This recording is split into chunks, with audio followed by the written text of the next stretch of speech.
Okay. E36 unfiltered, aka the unfiltered room with Mr. E Great. Introducing all the latest names and the latest news. Hottest take, he the new face, yeah, the new sound, but keep it old school. Raw interviews from local athletes, even digging off and entertainment too. Own style, he got his own lane, it's unfiltered dog, we keep it raw, man. New content to keep the people ready. E36, no Jerome Betty, it's real dialogue and real conversations. You keep it real, but we real. Mr. E Great in the building. E36 unfiltered.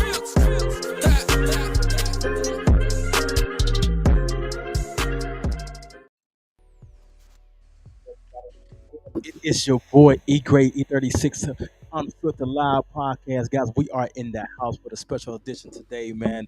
I know you guys may be wondering. I had some people ask me, when I'm going live, when we're gonna get this thing going, because of course, I think we all, if anybody have any level of ear insight to sports to any measure, even not even on sports.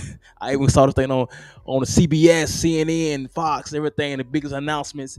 If you guys heard the legendary GOAT himself, Nick Saban has, after 17 years at the University of Alabama of great dominance, has called it a game retirement, guys. They fall into retirement.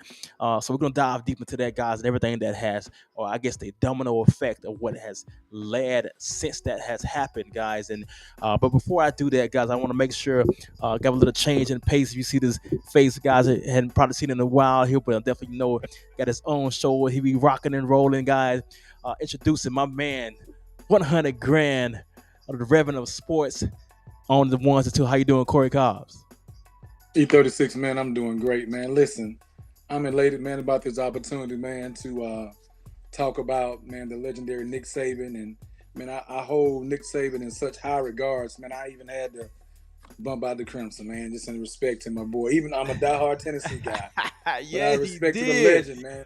Look, I'm taking. I didn't take a picture. I didn't screenshot this right now. I'm gonna It's screenshot gonna be this. your I gotta only see one, man. that. Go ahead and get it, bro.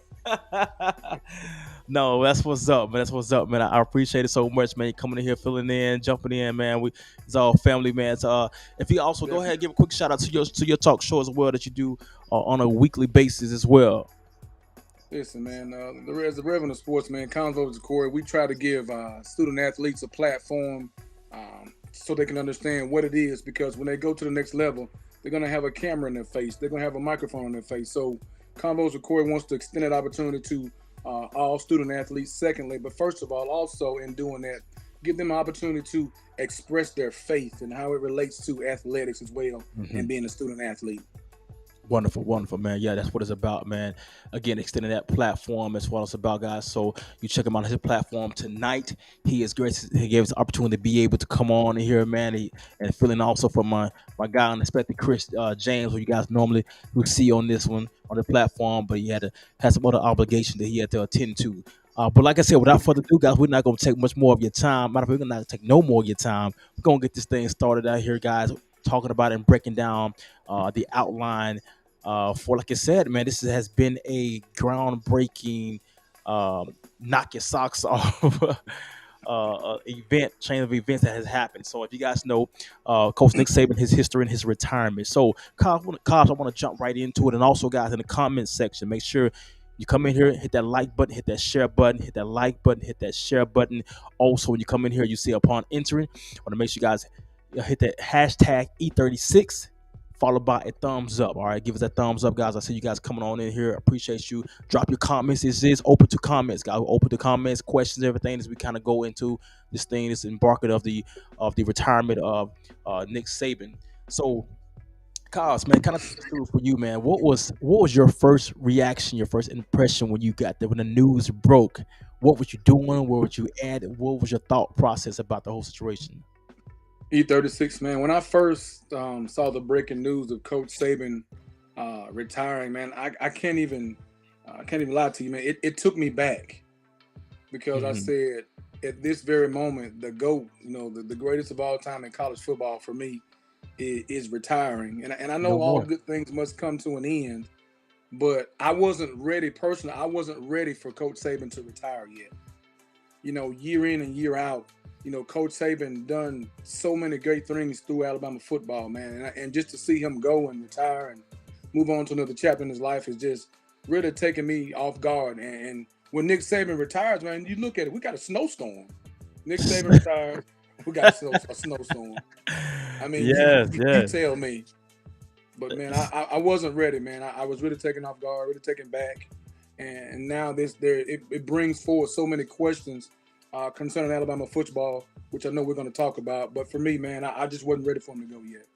Man, I agree, man. You know what? And salute to that, man. Yeah, if you guys don't know, my man Chris James. I'm sorry, Corey Cobbs is a Reverend Cobbs is a huge Tennessee guy, too. Tennessee man, down and through, man. But even tonight, like I said, he didn't rep the Alabama hat. Even he was in a state of shock. And I'm telling you, it was, man. When I saw it, I'm literally in my office. Shout out to my man, my god brother Mac Hampton, E36, Cobbs, your mother. E36 guys, appreciate it, man. Thank you guys for tuning in. Also, Austin, man, thank you for tuning in. Coming from Decatur, Alabama, Roll Tide. Robert, I mean, everybody, drop your comments, your thoughts, man. I want to kind of put some of these things on the screen for you guys can see. What was your thoughts about the process, or not the process, but the announcement? And excuse me. I agree, man. I was floored. I couldn't be. I was like, wait, what? I'm in my office just working and everything. I see it come across. I said, I literally, what? No. And they put, Right. hey, people came off it. You okay? I said, yeah, I said, no, I'm not okay, but I'm okay. You know what I'm saying? And it wasn't, it's thing like, I wasn't like, wait, what? Like, first I didn't think it was real. I'm like, this ain't, no. Because I'm thinking in my mind, like, okay, I know it's coming, but it won't be this year. I think I would literally think in my mind one more year, because I think he saw, and how I saw it is that, you know what, man, he got a chance to, this is probably one of the most least expected teams that will take it to even get a chance to get to the playoffs and win a championship with an inexperienced quarterback first year, and to see it turned around that way, and to see us be in the position that we were in so close at Alabama. I'm like, okay, he know it. One more year. This show. This a young team. Pretty much everybody coming back. Oh, he gonna reload. He gonna come back and just go ahead and get a ship and then sell off to the sunset. And so, that was a major shock, man. I think it said Robert Boston here spoke of. Said he was for 2 days. Honestly, he couldn't eat. He couldn't eat the night it was announced. Oh no, it didn't take your appetite, did it? I mean, that's the type of impact you have, man. I'm serious. It was just that crazy. Let me see. And Mac, okay, Mac, I want you to expand on that, man. Mac talking about he wasn't too surprised. Now, I'm sorry, I don't believe, I can't. It's hard for me to digest that anybody said they was not surprised.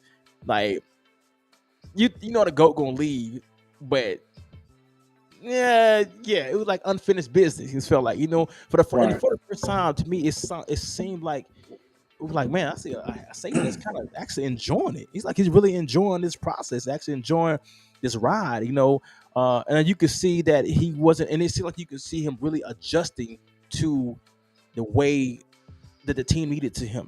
See him really do a coaching job unlike he had never done before, where he wasn't just ramming them down the throat, as in years past. And it's like, okay, he was kind of learning, almost like he was settling into, you know what, we got this. I got to take a different approach, and so I think that contributed to it. Go ahead.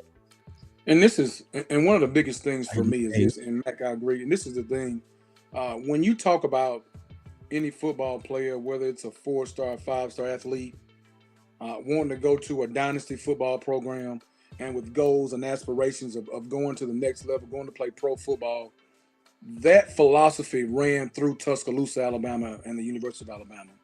Yeah. Nick Saban created a culture down there for every athlete that wanted to go to the next level and produce. That philosophy, that culture was in Tuscaloosa, Alabama. Now, Eric, I got to be transparent with you. With that dynasty, with that culture that Saban built, it wasn't built overnight. It was built it's built over the course of the last 17 years, of course. That's true. NIL played a significant role in the kind of shifting of the landscape of college football. Now, Nick Saban was still at the top as it relates to recruiting classes, but, NIL and transfer portal had a hand in what Saban was doing down in Tuscaloosa.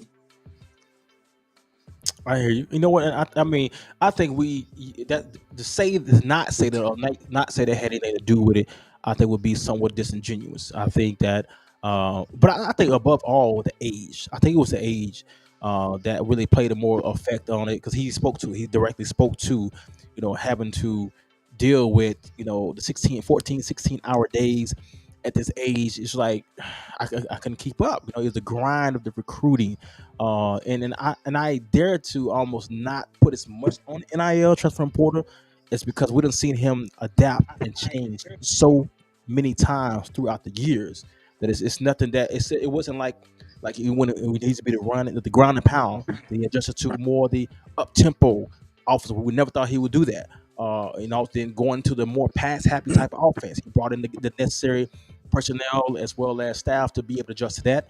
And I think even with the NIL, yes, I believe that was a different beast. But we look at the impact of that, and if you look into get out some of the notes I had to press down, um, Saban literally was having never had a recruiting class outside of the top. Let me say I had put it down the top, really top five, top 10 for his entire duration outside of I think 2 years in 2018 and 2007.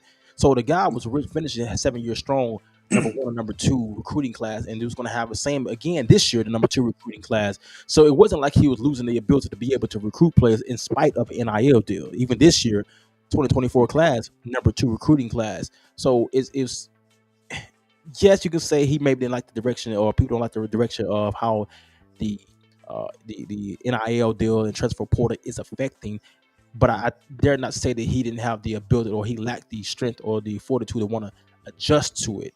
Um, but I mean, again, like I said, it's a whole load of things, man. But I definitely put it, to see that definitely was a challenge, and you can see just the fact that we know our era is coming to the end. And now it's kind of looking like who's going to be the next, who's going to step up next, who's going to take the reign next. And I think we can see Kirby Smart, but even Smart contemplated talking about retirement a couple years back, and now you see the Falcons trying to go after him.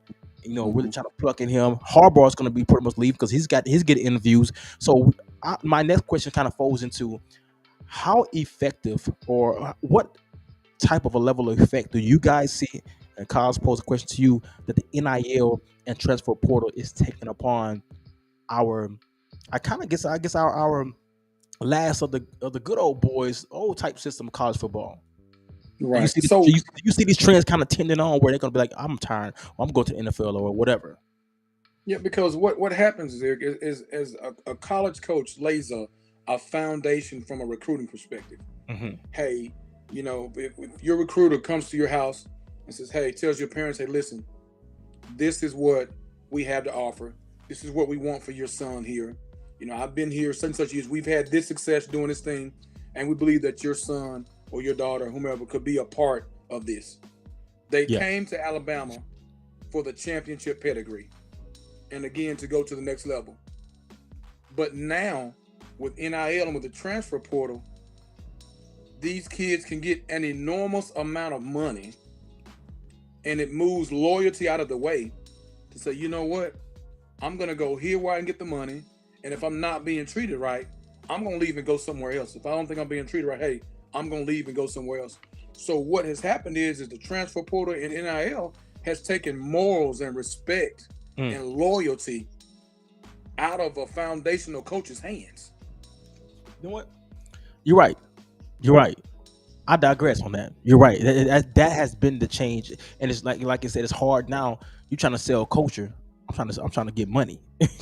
I hear you. I'm trying to get money. You trying to sell culture. Exactly. I'm trying to get money. I don't have to have a chip. Give me the money. You know what I'm saying? I'm good. We'll go, and it becomes like the NFL. I think you spoke to it, and yeah, he said it was almost 20 years. And let me go here. I think Mac had put a great point up on the screen that he had spoke to, because kids, for similar. You're right, because kids will chase the money and not the tradition, and I think that definitely plays a role in it. It's hard to build a chemistry, hard to sell a culture that pretty much is no longer, almost like it's like that no longer pays the bills. That no longer, that message is outdated. How much you gonna pay me? What's the NIL deal looking like? Can I have my own brand? These things are playing a hard ball into affecting the way the game is seen, and it's crazy about it, man. Because I'm 100% about the players getting their just due, making their money. I'm all for it, and I'm still, even the transfer portal, I'm still all for the transfer portal. It just, I'm not gonna lie, we this is a question I pose, and people like, well, it teaches them, like you spoke to, no loyalty, no not knowing the ability of developing discipline, staying put. But it's the moment for me. I would want them to put a governor on the transfer portal once they put once they put the same governor on us grown adults, meaning ADs. You can't up and just leave when you want to. Coach, you can't just up and leave when you want. When a kid and bought, they didn't depended on you being there for you to coach them is the reason why they chose that university, and you up and Right. leave the next hot deal. It's no different. So it's a ripple effect. I mean, we are seeing now it's affecting not just the fans. We are up and on like, oh my God, what's going on? But it's like, where do you think they got it from? You know what I'm saying? It's like daddy saying, hey, don't go in the kitchen after dark, after dinner. If you ain't ate, don't do it. You wait till the next morning. But daddy always sneaking in and out of the kitchen all the time, and now you wonder why the kids doing it. You know, it's it's coming on with that line of that high level of expectation from kids when we don't even get it from the grown ups or adults. So I don't see a lot change happening. You know, with how we're gonna stop it, how it's gonna slow it down, or what's going to really cause these kids to kind of grabs hold of the reality of what we got really going on and what the real process should look like.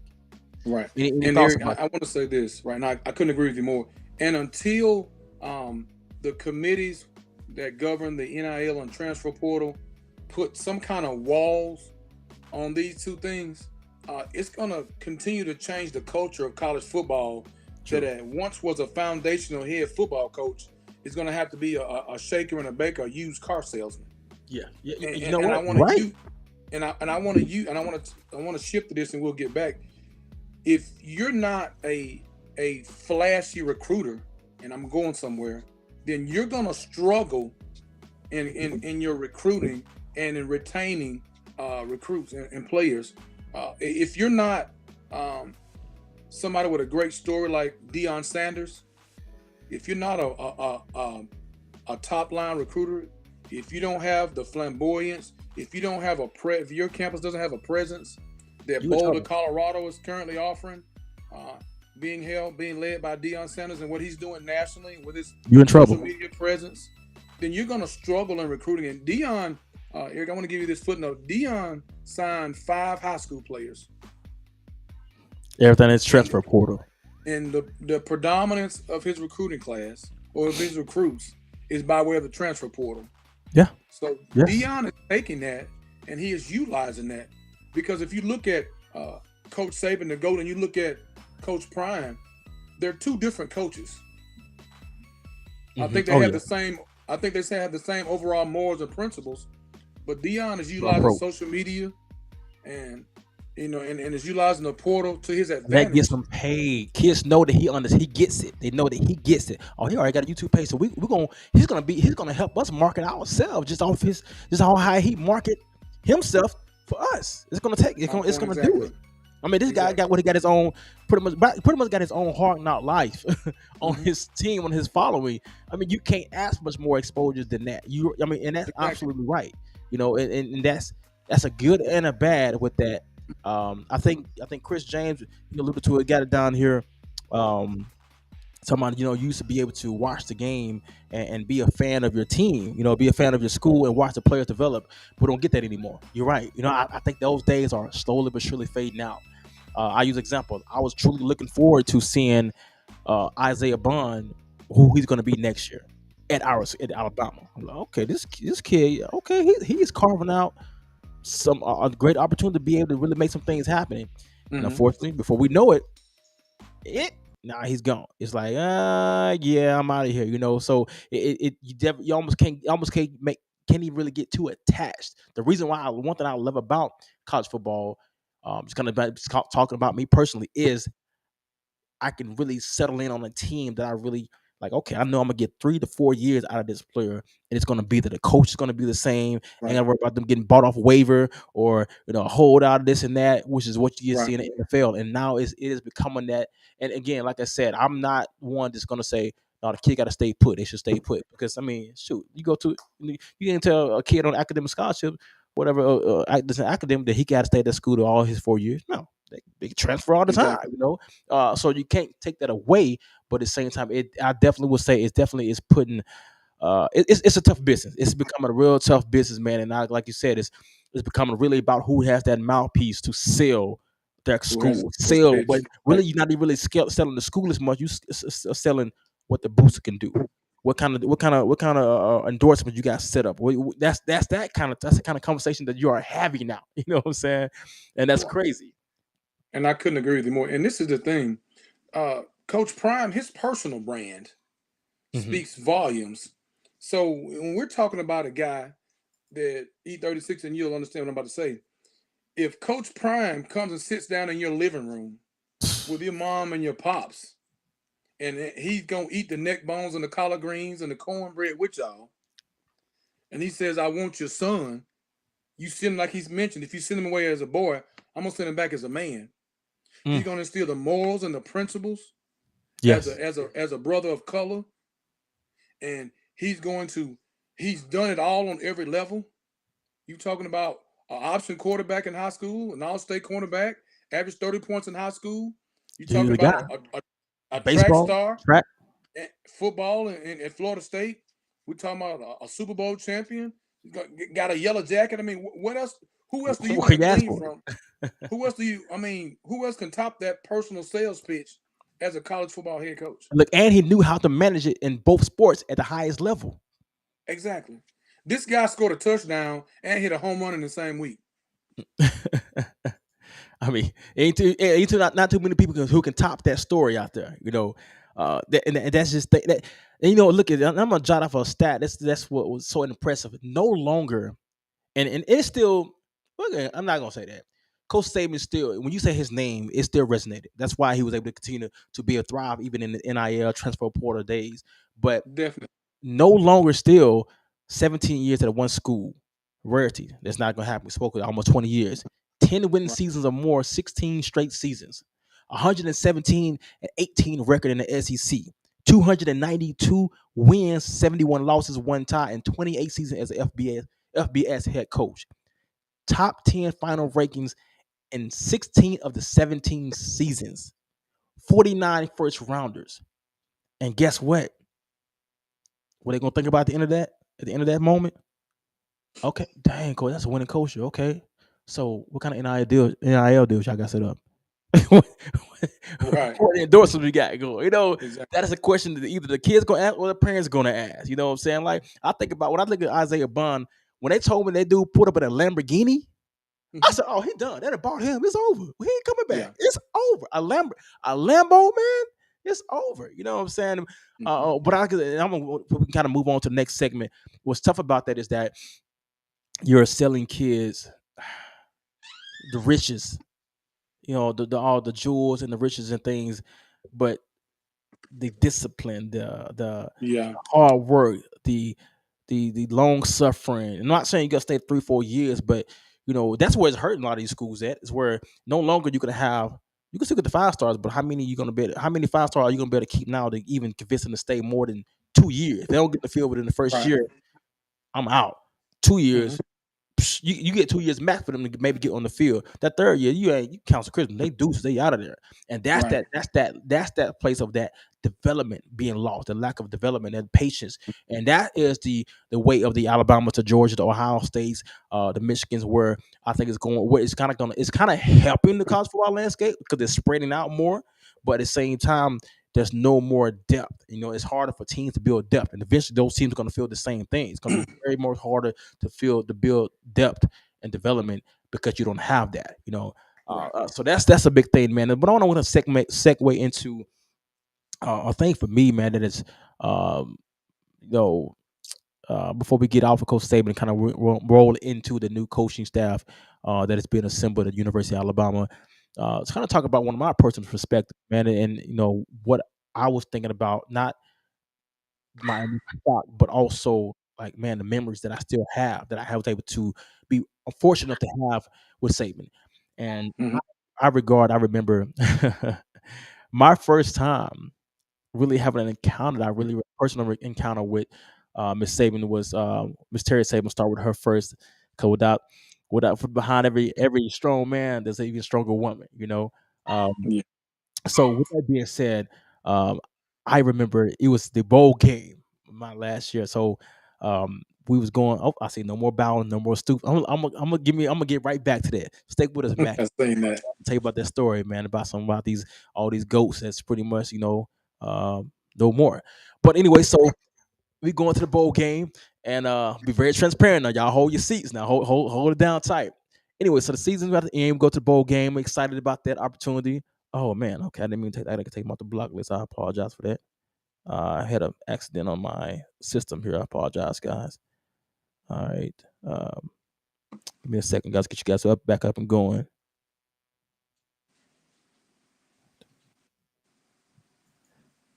All right. Brother Mac, if you can't get back on, uh, shoot me a message because I think I may have hit a accidental disable button on your show. I mean on your statements and stuff, but didn't mean to do that.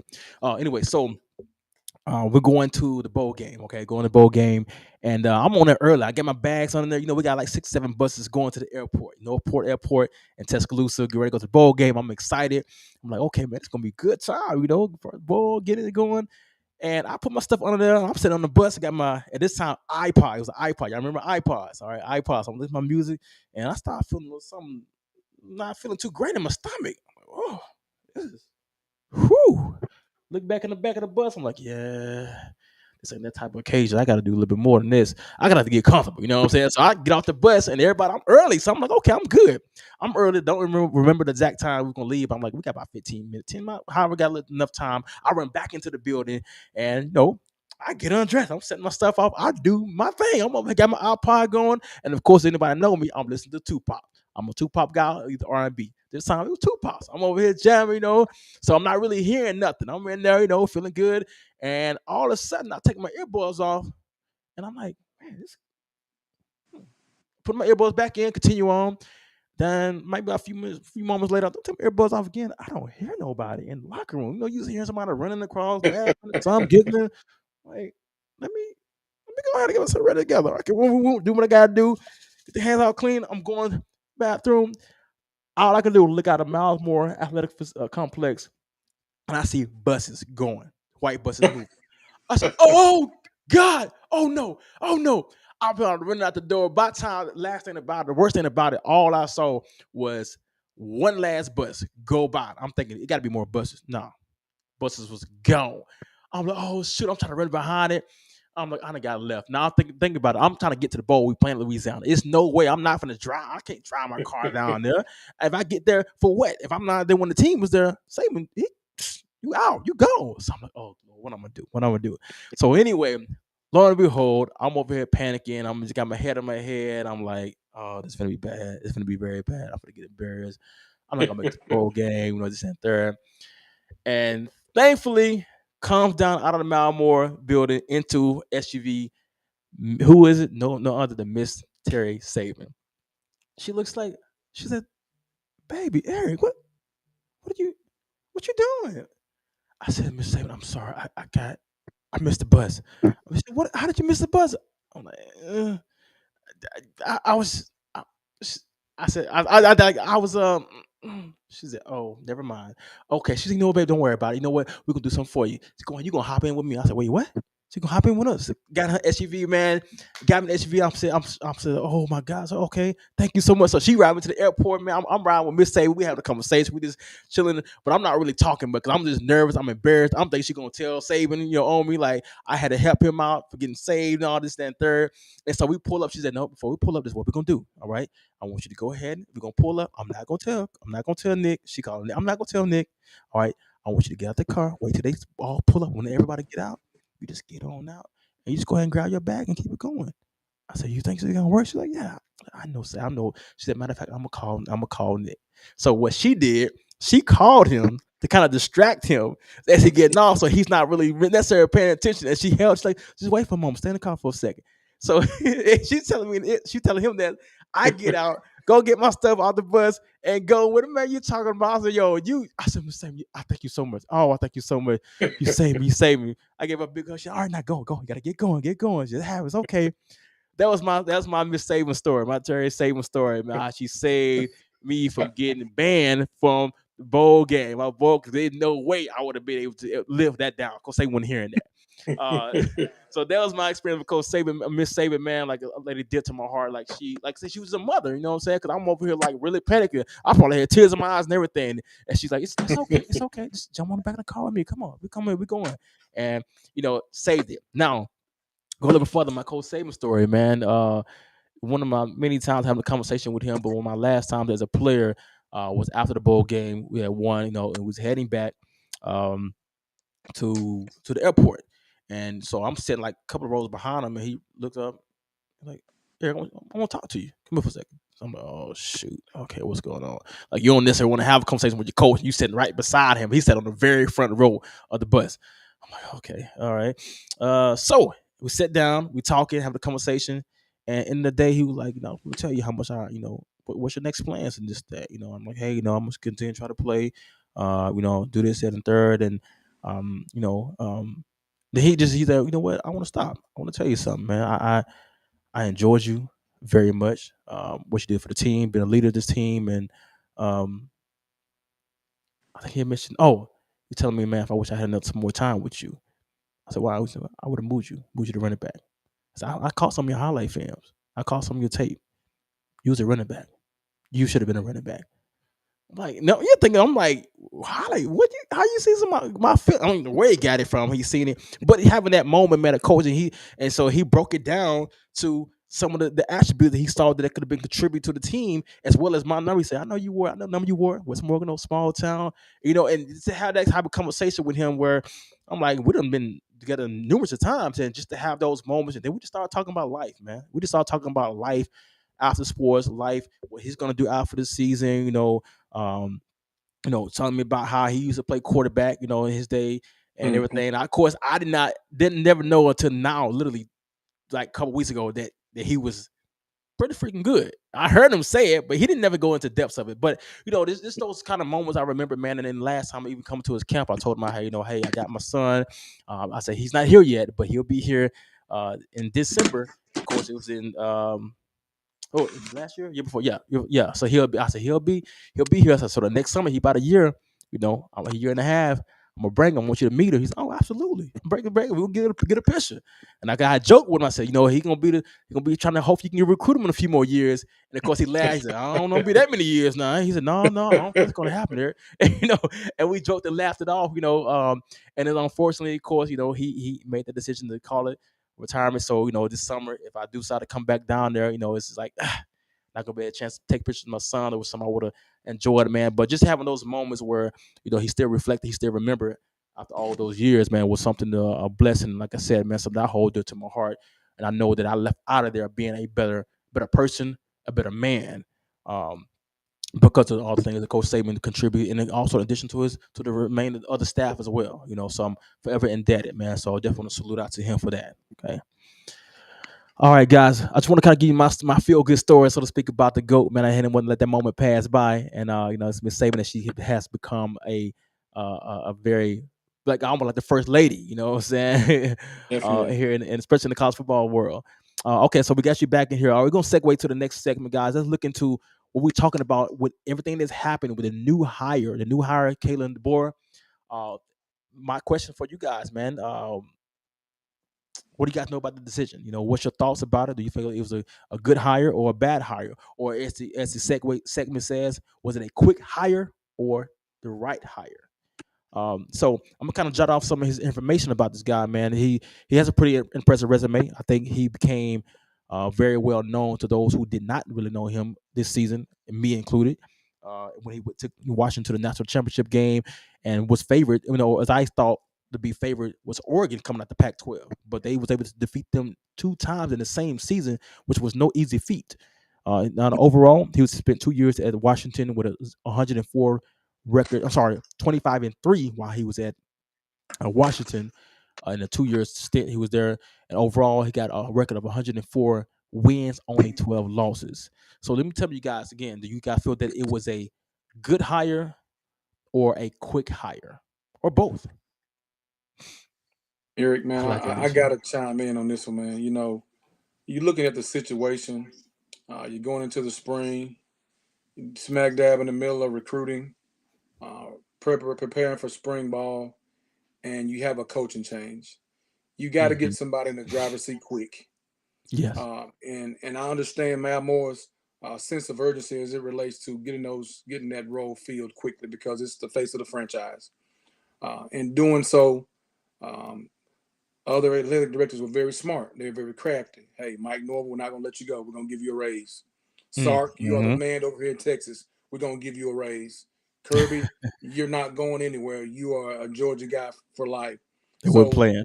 some of the most qualified guys that we would have loved to see in the driver's seat in Tuscaloosa were locked down.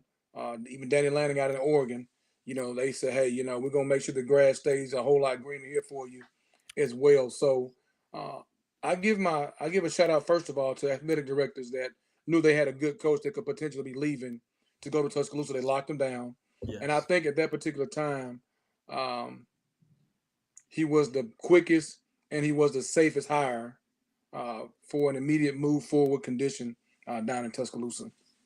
Mm. I like that. I like that. I'm gonna get back to that for you in second, Cobbs. Everybody, again, once again, as you come in here, make sure you hit that like button, hit that share button, hit that like button, hit that share button. Also, guys, make sure you give us hashtag E36 and a thumbs up. All right. If you want to drop your location in, please feel free to do that just as well. You know what? I agree with that. I agree. It was something that had to be done. It had to be done at a very fast pace. Because again, you so much momentum and there's so much competition. And I think even again, you go back to what's up, Jew. I said Jew's in here. That you can see how much the impact of the transfer portal has added to even this speeding of the process because they had to open up the process to open up the portal another 30 days once Saban decided to retire. And because of that, people are, oh no, I gotta rush and get this done. We gotta go ahead and get a coach because no longer can we sit there and like, oh, we're gonna take our time, make sure we make a very methodical, Exactly. very safe, smart decision. And I think again, this goes back to also a program that was prepared for, even though it may have been a surprise to us. Um, I can't help but feel. But if I'm gonna say feel, I know from a reliable resource within. So Saban did make his announcement. I think it was on a Wednesday. I think it was Wednesday or a Thursday. Yeah, Was it Wednesday? I think it was. Yeah. Oh, I think it's Wednesday. By Thursday morning, I'm calling. I'm trying to figure. I'm trying to call down to the guys I know, like what's going on. Yo, who is going to be the guy who's in line? After it was confirmed that it was real. And all I got was from an anonymous source, and good sources, Pac-12, Pac-12, Pac-12, like the Pac-12. Like, oh, they getting Lanning, they getting Dan Lanning, they getting them. My mind immediately, I'm thinking that's what's going to happen. There's no doubt that's who we're going for, you know. And I'm like, Riley not doing for Quentin Riley because he don't play no defense. He don't care about that. We're not doing that. And so when that job got shot down, when it's like he made it clear that he's not going, that's when I'm like, wait, what? What are we doing? So I'm called again, and my guys just keep on laughing. Pac-12, Pac-12. And I didn't ever think about this guy I watched. I didn't. He really didn't come to my mind. Plus, my mindset is that he took a team to the Natty. You ain't finna leave that. You not finna believe that, you know. And lo and behold, boom, there we go. And I said that to say that this was something I think that Coach Saban, not only Saban as well as Byrne, was already kind of already had created a short list before once he made his determination that he was going to retire. I'm sure he went to him like, hey, this is what I'm about to do. This is what I'm planning on doing. I'm meet with my team. Let you guys give you a heads up. Let's get to work. And I think that shot. I don't put that far past him because we see the type of mind that he is in general. To see him doing something like that. So as much as, of course, we was out here scrambling, Dabo, Lane, Stark, all the names was flying out the hat, Right. D'Amico around. I even threw that out myself, like, go get D'Amico. Let's go get D'Amico, Right. it was a far-fetched dream, but even though I think those things were put in place because, again, like I said, going back to how the transfer portal works, you can see the second that happened, retirement, Isaiah Bond, boom, gone. This means these teams was calling. They was on hot wire. Oh, what? Oh, we're finna go get these players because that also shows the greatness. They know that if you playing for Nick Saban team, we want you. We gonna want you because you can add Right. to our squad. So they came like wildfire, man. So I think it's like I said, it was a quick choice, but I think it was a smart choice at the same time because they knew what the odds were stacked up against them. Let me go back down here real quick and put some more comments up. Now we go into the next segment, man. Do you think the guys? Do you feel that this is another thing? Now we now got the higher end. Do you feel that um, his offense, his style of play, is going to be able to translate well in the now SEC? And I'm gonna kind of give my thoughts on that. Corey, Cobbs, you want to go ahead and jump in right now? Do you have some thoughts real Yeah, quick? All let right, me go say ahead. this.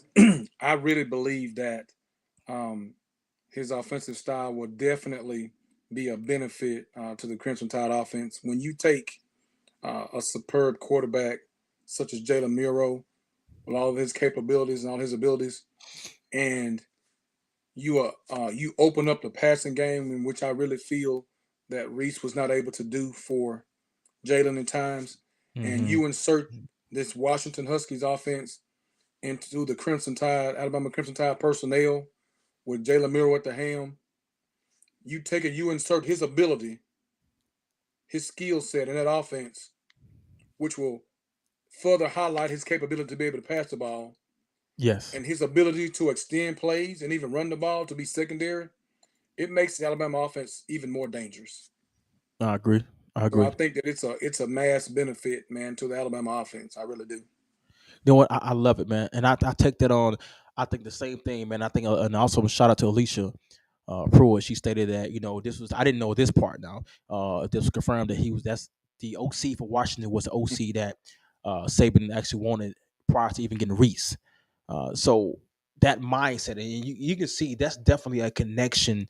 I think we do. Like I said, I agree. We have a well rounded and a really offensive minded type of coach, Hmm. and the board coming over along with the offensive coordinator is coming right along with him. And then actually, the offensive coordinator was offered the head coaching job at Washington, and his That's loyalty correct. and his commitment to no, I won't stick with my coach was so strong that he also has made that transition, which for me is going to be a lot help create a lot smoother transition. They already know exactly okay what we're going to be running, the type of system that we're going to be running, implementing here. And if I Hmm. look at and I like to look at it parity, and I try to like to look at okay, what was he doing his last stop? What was his numbers? What type of feeding was the receivers are going to be able to get? And I think this also is going to be able to relate well to another high level recruit that we are trying to get back, and 5 star overall 5 star wide receiver from Sarah Land, Alabama, Sarah Land High School, Ryan Williams, who recently decommitted. When I Hmm. look at the breakdown of Michael Phoenix, I'm gonna give you guys some stats real quick. This man was went three. He went for completed 363 passes out of 555 attempts, 65% completion rating, passed for Hmm. almost 5,000 yards, 4,903 yards passing, 36 TDs, and only 11 interceptions. Averaged 327 yards a game. That alone, right there. If I'm a receiver, bruh, that means you're slinging it. You getting this ball out there. You got a wide open offense, and you know how to create the spaces and understand the defense and the breakdowns in order to be able to help us be successful. Because you got to think about this. Not before he came to Washington, he was at Indiana. We nobody really know about Michael Phoenix. So you got to contribute that not a lot, not also only to the quarterback and his ability to work and adapt and continue to develop, but also the offense and how they implemented his skill set. And I'm Right. sorry, or better yet, utilize his skill set and it took it to the next level. In addition to that, you had the receiver, number one Rome, who was now recently declared for the draft, had 92 catches for 1,006 for basically over 1,600 yards Right. receiving, 18 yards per catch. Second leading receiver, number two, Jalen Polk, 69 catches, 1,100 yards receiving as well, 17 touchdowns, and even the third receiver, leading receiver himself had almost 600 yards. That's equivalent to what Isaiah Bond put on this past year, which I think led him to be the number one or number two leading receiver on our team. So that lets you know he knows how to get the ball to these guys. If you got the skill set, he can get it to you, and we definitely have guys who have the skill set to be able to do that. Now, I will admit that was a big loss, losing Bonds to Texas. But Yeah. I get open the door for many more to come in there and make some things happen. And also with that being said, I also want to also dissect and break off or mention Dylan Johnson, the running back number 7, who also had transferred from Mississippi State. He finished the season with over 1,200 yards himself with a 5.1 yards a carry, 16 touchdowns. And I think that's very important because now you can see the balance. Because when we Hmm. think about Pac-12, we think of just throwing the ball all over the place, and pass happy Right. type of offense, but lack balance, which is what the SEC brings. Well, he's Hmm. very clear, distinct different that he shows that he has the balance, or the offense is going to also utilize the running game to set up the passing game and vice versa when needed. Right. And I like that. So to me, that's very encouraging for our offense, and also, of course, just seeing how things can unfold in development of utilizing a player like Jalen Milrows, who I think is a Swiss Army knife, and can cause more headache for any team. I'm gonna drop in some of the comments real quick, and if you want to add something to it, man, go ahead and add something. Let's speak right here.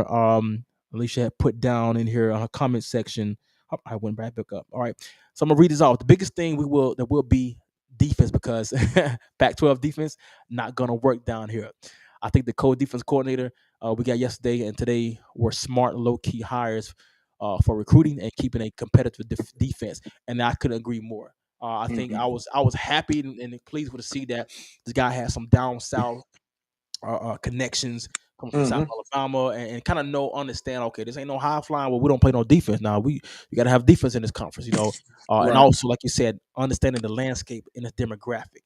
Because that was another concern of mine that I want to kind of allude to was, okay, he got a great. I say he got a good mind. He has won everywhere that he has. He's been a winning quarterback everywhere that he has been, or Hmm. a coach everywhere he has been. But how much relationship does he have, and how can he relate to these players in the southeastern region? Because you got to think about it. If you're in Washington, you're not recruiting guys down in the south. You're not. Right. It's no. You got. It's too much competition down. It's a Saban territory. That's a Kirby Smart territory. I'm not going to waste resources that going that far out when I can have some pretty comparable players around my area. You got Right. Bishop Gorman, which is where the receiver number one came from. It was a 4-star coming out. So that's in Bishop Gorman, that's in Nevada, Las Vegas. So you got too much around your area in California and Washington to be able to go way out there. But also, with that being said, now that you are supplanted in that area, I think that is the reason why I also applaud him. And I'm gonna get to my point for that is seeing him keep a Freddie Roach, here Hmm. keeping a Gillespie, and how he fought to try to keep a Travis Robinson, because he knows what these guys bring to the table is recruiting. They understand the Exactly. landscape, they know how to relate. That is so pivotal and so very, very vital to continue that march of being able to stay competitive in this recruiting game, which you have to. It's Yes, you very do. important. But go ahead. I know you have some things you want to kind of speak to. Yeah, man. I think I couldn't agree with you more, man. I think there are some integral things that with the hiring, with the staff at Alabama, that's going to keep some things intact as it relates to recruiting, um, just the mentality, the mindset that Bama has always had is going to continue to go forward. I think that with the players that they have intact, the recruiting class coming in, I think a lot of people are really looking for Alabama to digress as it relates to overall level of play, Oh, definitely. win Definitely. loss. But I believe that Alabama is still going to be Alabama, and there's a standard that they're going to play to, and I think that they're going to surprise some people this year, even with a new head coach and with some different players in the game and with a different stuff. I think Alabama is still going to be one of your top tier teams in the SEC and in the nation. I agree. I agree, man. I think it's going to be, like I said, I think it's going to be some shakeup. You gotta look at it. Um, I think that the first year it takes a little while to learn a new system. To everybody get comfortable where you're playing Mhm. fast and not thinking. So I think you're gonna have to expect a bit of a regression to a certain degree. But I think that, like I said, with what we saw out of Tommy Reese, I don't see that struggle happening where you like, dog, utilize his skill set. What are you doing? I think Right. we don't. And again, it's no shade to Tommy Reese. I think he did a great job for being his first year. You know what I'm saying? Like, this guy is a young. I think he's going to be a really good a good OC. As He a is. matter of fact, I feel I had a high confidence that year two was going to be a lot better than year one, just based off the progression that we saw him make in the calling the offensive plays, understanding what Jalen's strengths and weaknesses are, I understanding the couldn't agree with entire you more. team strength and weaknesses are. So I think that we kind of expect that. Now, Right. my next question for you guys, so as you broke down, or I had broke down, um, the different coaching staff changes. We have lost T-Rod, which was a big one, and I think that was more. I think that loss was more subject to a power move when it comes to okay recruiting. I think now T. Rob was a good coach, a really good coach. He did a great job for the secondary, but I feel like it was more, hey, we need to get him for recruiting. We know if we get him, we got to try to get Caleb Downs, and that's a generational player. Yes, With it that is. being said, but yeah, with that said, what you guys thoughts about my man my goodness, Ryan Williams, 5-star Ryan Williams. Right now, I think he's at. He just came from Texas A&M, which of course where he Mhm. was out there because that's where longer with the Wiggins, Coach Wiggins had transferred to, which was not on his radar, which he announced. Now they are actually on his radar as a team that he is looking into, just due to Right. the process of hey, I like that school, I like what he bring, I have relationships with him. Then he's going to follow up with that with eventually to Texas. I'm not speaking in no particular order because I don't know the exact order off the top of my head. But he has his plans for Texas A&M, plans for The Texas. He's going mhm. to Auburn's going to be the final Ohio. week. At you got Ohio State's in there. Yes, Okay, he's from. Yep. okay, okay. States in the mix as well. Okay, okay. So then jumped in the mix as well. And now that he's talking about right now, I hear him mention a lot about at this point. It's all about for him a lot about relationship. What who Hmm. can develop the relationship because at this point in time he said he was committed. Now I will say, he has spoke to how he was committed to Alabama for a full year for a reason. He said because I mean this is where I want to be. I want to be close to home if I can be close to home. So that was a Right. very encouraging thing to hear him say, and also how excited he was about the new hire with him bringing on a new hire.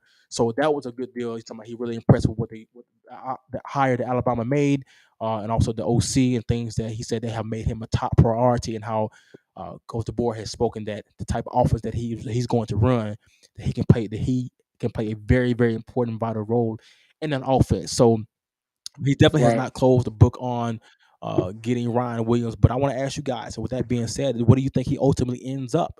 Because as you know, Freeze is coming on. Freeze was still hot on his trail even when he's committed down in Auburn. What do you guys feel that he will eventually end up come signing day on his signing day? Drop that in the comment section and Cops. What's your thoughts on that, man? What do you think he'll eventually end up? I think now, with a solid hire in Tuscaloosa, with a prolific offense that's coming, an offense coordinator that came from Washington, in close proximity from his home, I think he eventually signs with Alabama. Okay, okay. I like it. And you don't sound like you're wavering on it. You sound like you put it No, like, yeah, I this way feel it's gonna be. that was his commitment. I know Yes. Nick Saban retired. It caused a bunch of waves, but when you look at Shock who's effect. coming, Yes. you look at the type of offense that's going to be there. It's going to Hmm. give him even more of an opportunity to do what he's good at. So I think he comes to Alabama. Okay, okay. I like it, man. I like it. Zach Fletcher, man. What's up? Former wide receiver Alabama as well. Man, drop your comments. If you're still watching, let us know, man. Where you think my man gonna end up at? Cooley, how you doing? I want to shout out to everybody I'm seeing dropping in here. Uh Adam O, what's good, bro? How you doing? Chris, I know you're ready to hear some news about what's going on, man. So, but like I said, that's what's going on, and I'm with you on that. I think that Alabama has just as good a chance as any. But I definitely feel and say that this is what I would draw back on. I am never comfortable when Texas nowadays get into the mix. When I see the Texas name, like, oof, because these boys dropping Lambos, they Yeah. dropping this, they dropping this, and they right now they hot on our trail to get. I mean, any player to leave, if they ain't going to Florida State, they going to Texas. The Texas has been snatching us up for quite some time in the last 2 years. Well, right, and when you look at it, let's just be honest. Texas has an oil and a gas economy that can pay for a lot of things that Tuscaloosa Uh, can, Yes, and it's and Austin, I'll leave Texas. it and I'll leave it at that. Facts. You're absolutely right. This is gonna be my thing here. I think I don't know, man. I truly don't know. I truly don't know where I think he's going to end up at. I will speak this though. I think that um, with him stating that he wants to be close to home, he likes to stay close to home. I think that puts Auburn 1A, 1B to Alabama. I really do. Even before Saban retired, you can tell that he was. I mean, with them having Cam Coleman, also getting Perry Thompson from down at Foley High School. I mean, they're a trio. You get that. You got a trio. The Fab, like what they call the Fab, Freeze Five. I think they kind of call it. Yeah. Which I don't know what you know accumulates to that number. But it's gonna be something to see, man. It's gonna be something to really see. One thing I Oh yeah. like about it, the news breaking out. They spoke of. I'm sorry, Chris got something here real quick. I'm gonna Texas has been doing this. It's just legal now. True. Yeah. SMU baby, you know what I'm saying? Yeah, Back in the Phone Express. Texas been living this life. You know, they just not gonna do it legally. You know, yeah, that is what it is, man. But now it's kind of somebody spoke of earlier about the like I said the domino effect, and you kind of spoke to it of how this culture changes has made how teams started or schools started paying their players or they not players but their coaches even more money. Like, hey, we're gonna pay you this. We want you to stay here. We don't want you to go nowhere. Mhm. We want you to be here. Stay committed to us. But as we get ready to close down, um, we look at the landscape, like I said, of what has happened since Saban announced his retirement and sent shockwaves like crazy through the college football world and just sports in general. I mean, I think it's safe to say any and everybody was taken aback from the actual announcement. We all knew that it was one day it was coming. We all knew like, he can't coach forever. The man is 70 some years, 70 plus years old. It's only fair. You gotta be foolish not to think that. But to see how it actually unfolded, Mhm. and at the time that it did, begs me to ask the question of who do we feel next is going to also hit that domino? Who else going to call it quits? We got the Dabo. My guess is Dabo Sweeney. I don't see either. I think either he's going to quit, or he's going to just get faded out. Because as you see, he's adamantly against transfer portal, and you can see it's starting to affect. You see what Florida State became this year, and what Clemson became this year. They struggle because he don't believe in it. That's one Mhm. of the main reason why I was even saying no. Don't hire Dabo. Do we what? No. 5 years, Exactly. 5 6 years ago. Oh, okay, yeah. No, because he's making it very clear that he ain't with this transfer portal. Now, could he Right. change?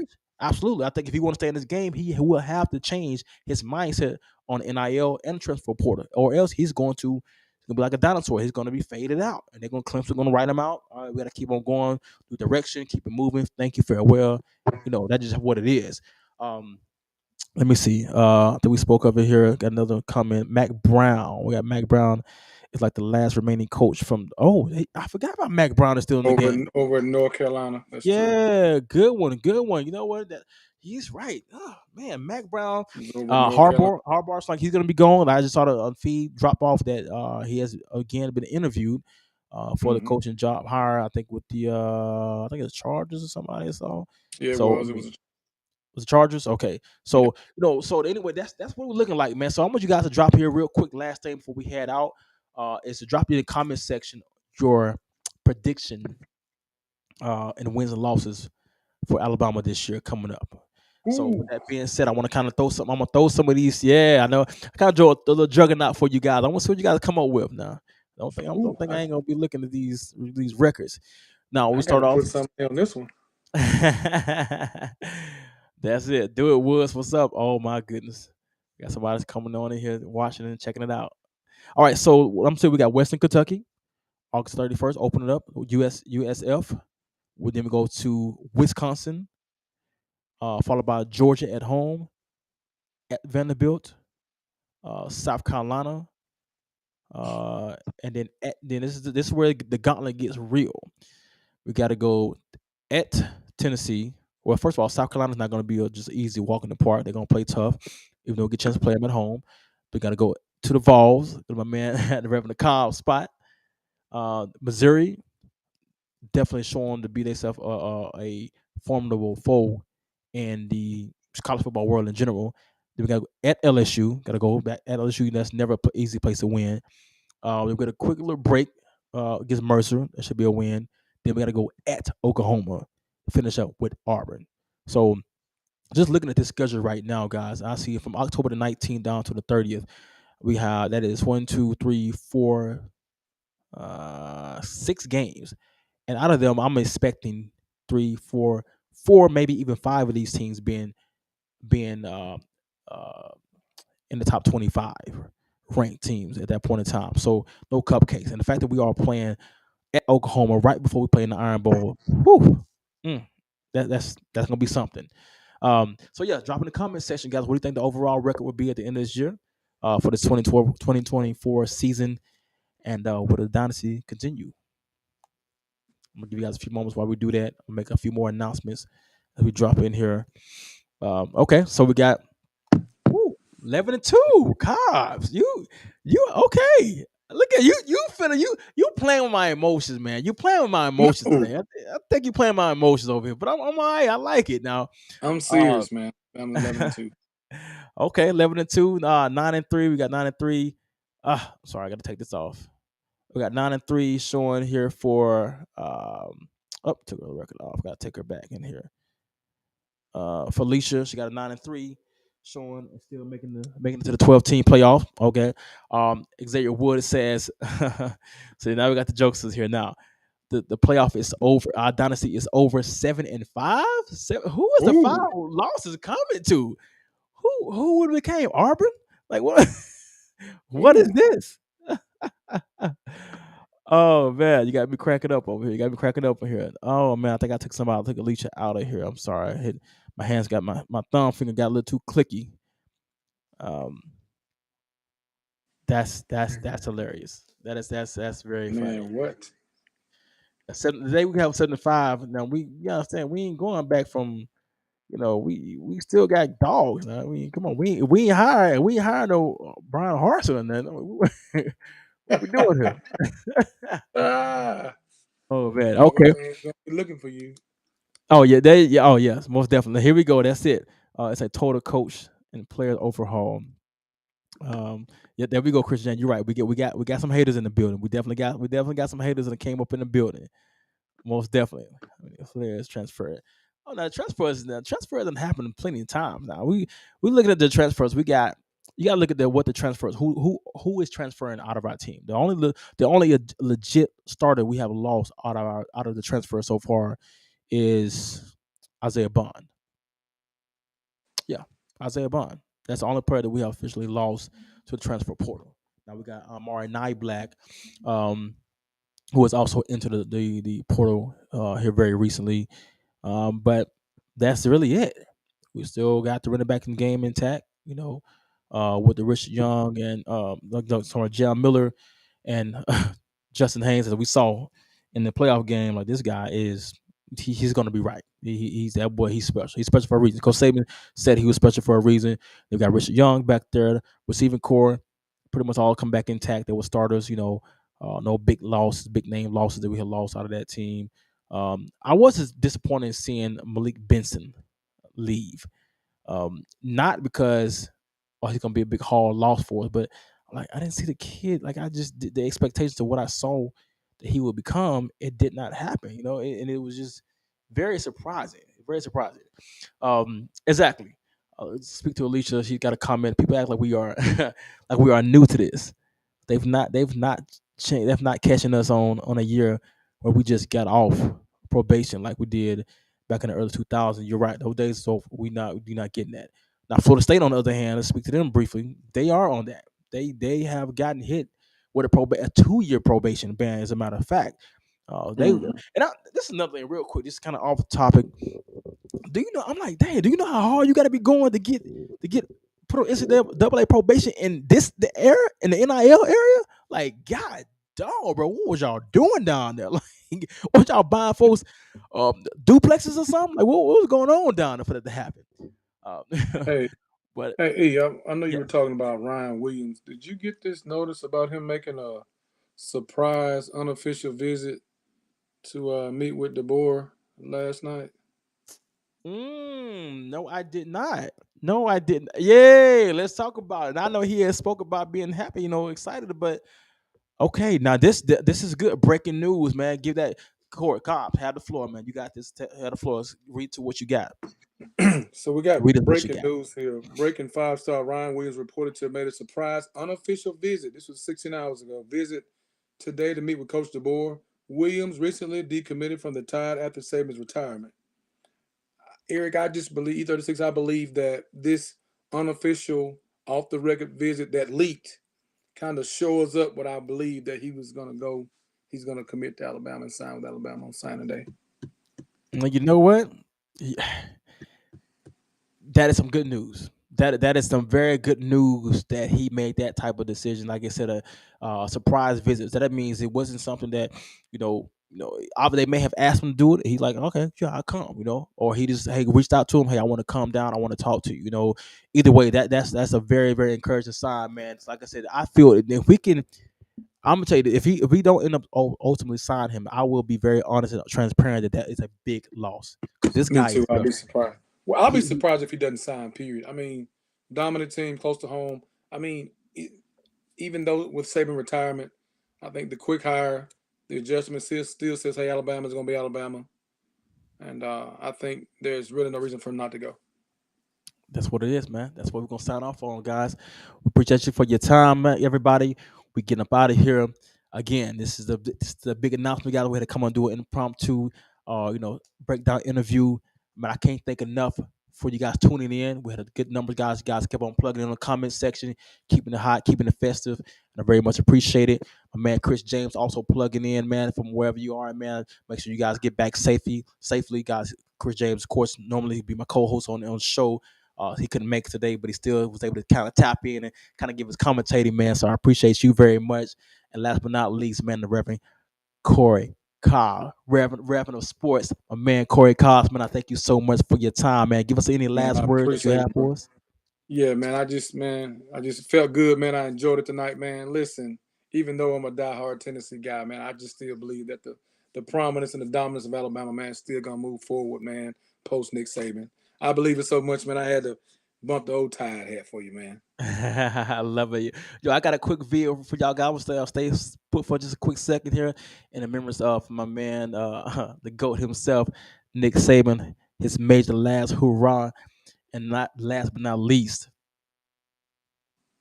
shout out to my Auburn fans. The play? Yeah. Gravedigger. Mr. Bond. James Bond. That's all it is. But there's a lot of airspace to cover for Milroe. Still looking. Firing. Near corner. It's caught!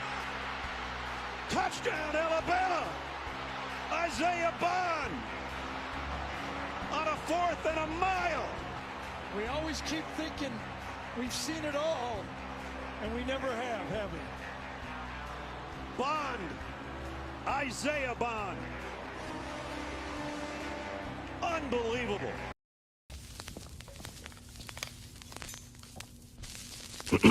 Okay.